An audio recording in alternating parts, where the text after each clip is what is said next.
কসবায় অভিযুক্ত মনোজিতের আইনের লাইসেন্স বাতিল নিয়ে বৈঠক। আজ বৈঠক পশ্চিমবঙ্গ বার কাউন্সিলের। বিকেল 4:30 বৈঠক। বার কাউন্সিলের সব সদস্যই বাতিলের পক্ষে ভোট দেবে বলে ইতিমধ্যেই সূত্র মারফত জানা যাচ্ছে। আপনাদের জানিয়ে রাখি, আজই এই বৈঠক রয়েছে পশ্চিমবঙ্গ বার কাউন্সিলের এবং সেখানেই এই প্রসঙ্গটি উত্থাপন করা হবে বলে জানা যাচ্ছে। কসবায় অভিযুক্ত মনোজিতের আইনের লাইসেন্স বাতিল নিয়ে এই বৈঠক এবং আজই এই বৈঠক রয়েছে পশ্চিমবঙ্গ বার কাউন্সিলের। আজ বিকেল 4:30 এই বৈঠক রয়েছে এবং সেই বৈঠকেই এই প্রসঙ্গটি উত্থাপন করার কথা জানা যাচ্ছে।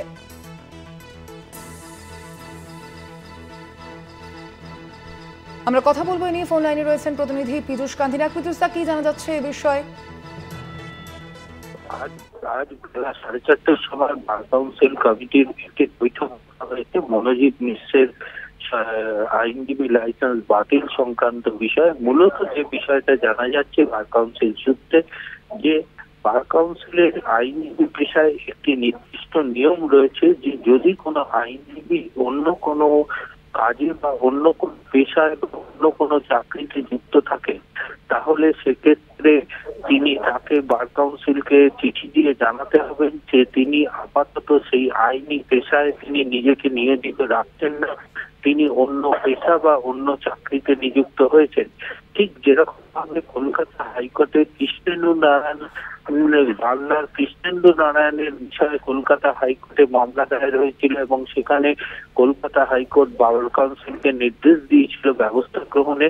সেখানেও কিন্তু তিনি আইনজীবী পেশায় নিযুক্ত থাকলেও, লাইসেন্স থাকলেও তিনি অন্য পেশায় ছিলেন। এক্ষেত্রেও কিন্তু সেই আইনজীবী আইনের 35 নম্বর ধারা অনুযায়ী তিনি যেহেতু একটি কলেজের অধ্যক্ষ ছিলেন, ফলে তিনি বার কাউন্সিলকে জানাননি যে তিনি সেখানে তিনি অধ্যাপক হিসাবে কাজ করছেন এবং সেখান থেকে বেতন পাচ্ছেন। ফলে বার কাউন্সিলের কাছে বিষয়টি সম্পূর্ণভাবে নথিভুক্ত ছিল না।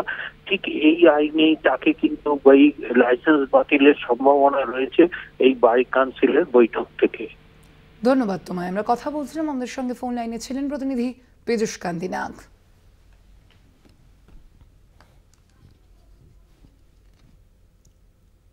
আজ এই বৈঠক রয়েছে বিকেল 4:30 নাগাদ এবং এই বৈঠকেই মূলত এই সিদ্ধান্ত হবে বলে জানা যাচ্ছে। আপনাদের জানিয়ে রাখি, পশ্চিমবঙ্গ বার কাউন্সিলের আইনজীবী নথিভুক্তি সম্পর্কিত কমিটির বৈঠক রয়েছে আজ এবং সেখানেই এ বিষয়ে সিদ্ধান্ত হওয়ার সম্ভাবনা রয়েছে।